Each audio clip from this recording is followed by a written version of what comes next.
Hi, I'm Kapil Singhal from BP RefCool, and today we are going to talk about this very important topic, which is the implementation of Kigali Amendment, the basics, the regulation, and how it is going to impact India. And if you have any question, yes, you can leave it at the comment below, or you can also reach out to me at kapil@bprefcool.com.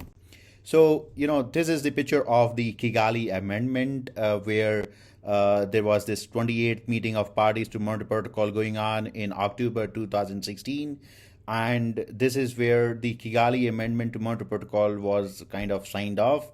Um, it is HFC phase down, not phase out, as case of ozone depleting substances, which is CFC and HCFCs. So in phase out, essentially at the end of the phase out period, there's going to be zero availability of those ozone depleting substances, whereas in HFC case there going to be some residual quantity allowed forever.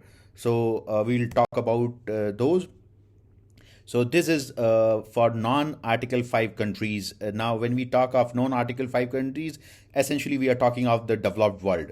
Now, in developed world, the baseline is considered or evaluated based on average of 3 years consumption for 11, 12, and 13. Now, average of these three becomes the baseline part of HFC. Plus, there is a 15% of HCFC baseline. So, complete of this and 15% of HCFC total makes the complete baseline for HFC phase down. And that is going to be for forever. Say, for example, whatever the baseline number comes in, that specific country need to reduce by 10% in 2019, which is already over, and by 40% reduction by 2024, which is just 2 years down the line, and then 70%, 80%, 85%. So the whatever is the less 15% of this entire baseline is going to be available for that country forever. And then it is based on the GWPs of each and every molecule which is under substitute. This is the graphical representation of that. Let me just come to this important point, which is Article 5 countries where the baseline we as India are part of group 2. So there is group 1 and group 2. We as India are part of group 2. Now if we talk about group 2, the baseline is 20, 24, 25, 26 average. Now look at these dates. These dates are very important. In the initial chart, I talked about the Kigali Amendment was signed in 2016. Fine. So when all the countries are sitting in the this meeting of parties and signing this Kigali Amendment, the developed world is having a baseline number which is based on HFC average of 3 years, which was past 11, 12, and 13. So 11, 12, and 13 essentially before F-gas regulation and all. So majority of the refrigerant used were HFCs. There was some HCFC also used. So there is a 50% of HCFC also considered for as baseline.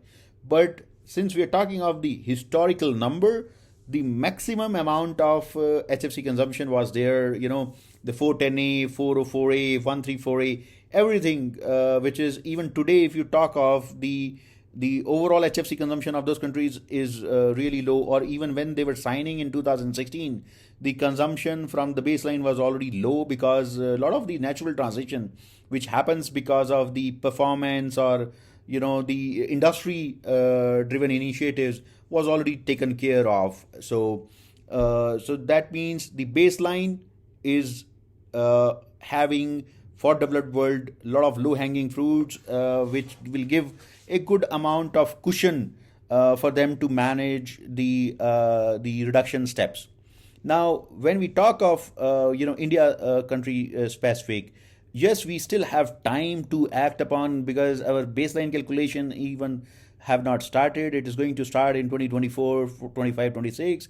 The important part is a lot of these low hanging fruits, which was available as reduction steps, management option for the developed world, will not be available for us in India, because we are already seeing the transition. We already are, one of the large user of 32. So our 410A to 32 transition is very fast, and then 290 is also getting popular.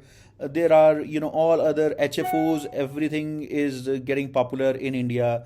404A versus ammonia. We were already ammonia dominated refrigeration country. So for us, the HFC, the large number is something where would be a challenge. So this number is going to be already kind of reduced number, where it would be further reducing on that is, yes, we will have to do that because we need to, from environment perspective, do that, but it is not going to be as comfortable as other countries would have been. Now, the other important point to see here is, 2026 is the year which comes in baseline.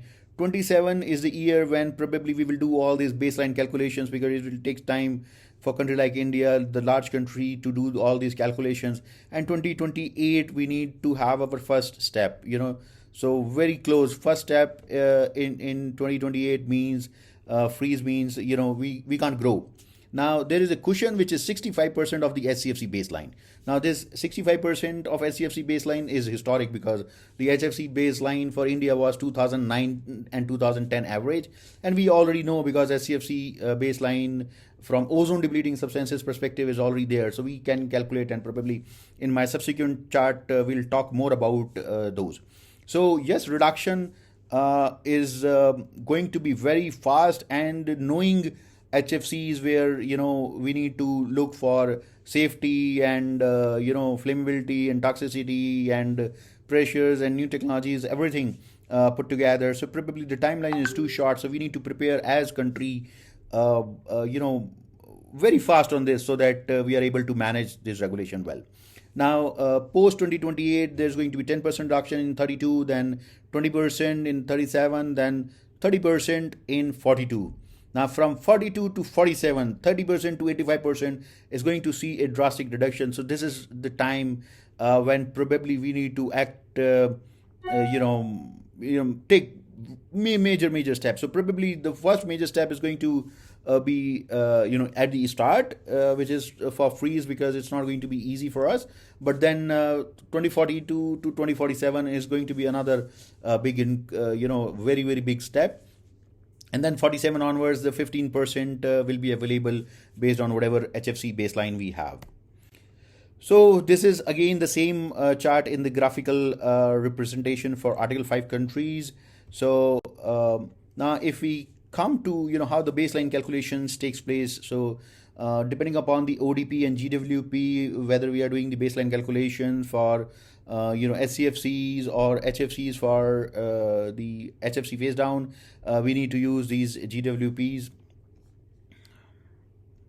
Now, if we talk about how these baseline calculations work and how these calculations are done, this table will, probably explain. So we're talking about the India baseline numbers, which was average of 2009 and 2010.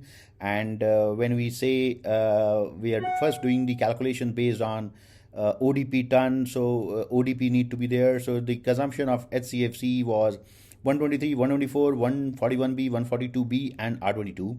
ODPs are as listed here: 0.02, 0.020, 0.022, 0.11, 0.065, and 0.055. Now, the important point to see here is for 141B, it is 0.11, and for R22, which is 0.055. Now, if we see the metric ton for 2009 and 2010, and if we average them out, this is how the average metric ton is going to look like: 176 metric ton, 600 ton, and 7,868 ton of 141B. Probably the second largest, fluorochemical or ozone depleting substance from a metric ton number, and the quantity for 22 was average quantity for 22 was around 11,000, 10,945 metric ton. Now, if we see 22 is having higher number in metric ton, but the ODP is half of 141B. How that translate into ODP ton? So we take this and multiply this metric ton with ODP, and we get the ODP ton.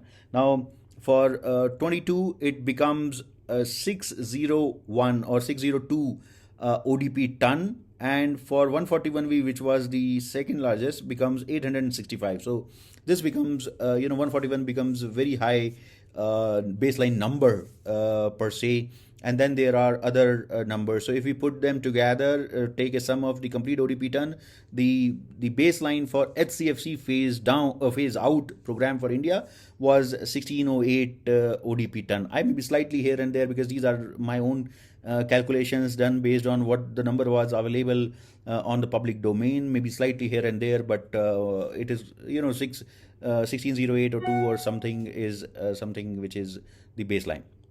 Now we know for HFC phase down, the 65% of the baseline of HCFC is also calculated.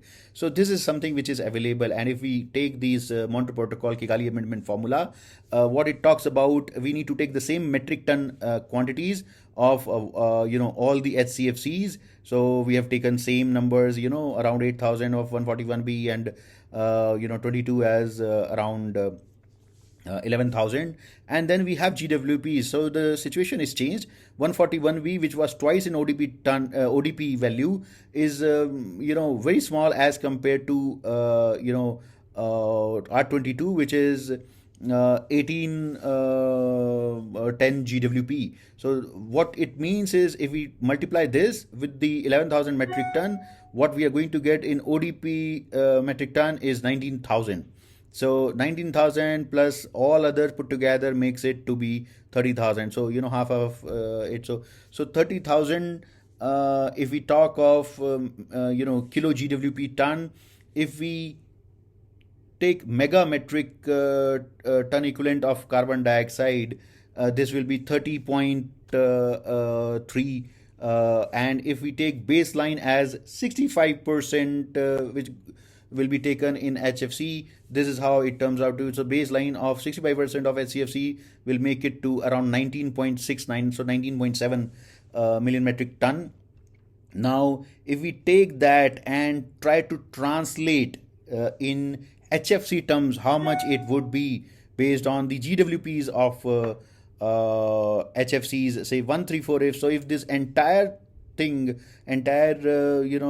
consumption quota is converted into 134 equivalent, it is going to be around 14,000 metric ton. If we convert instead of 134A to R32, it is going to be around 30,000 metric ton, because the GWP of 32 is very low. And if we convert that same to 410A, the GWP of 410A is very high, so it will be just 10,000 or less than 10,000, around 9,432 metric tons. So this is how the math or the numbers or the regulation works. So it is important for us to work in a timely manner. We right now is our time for India, because we are sitting towards the mid of 2022, and 2024 is the baseline calculation which is going to start.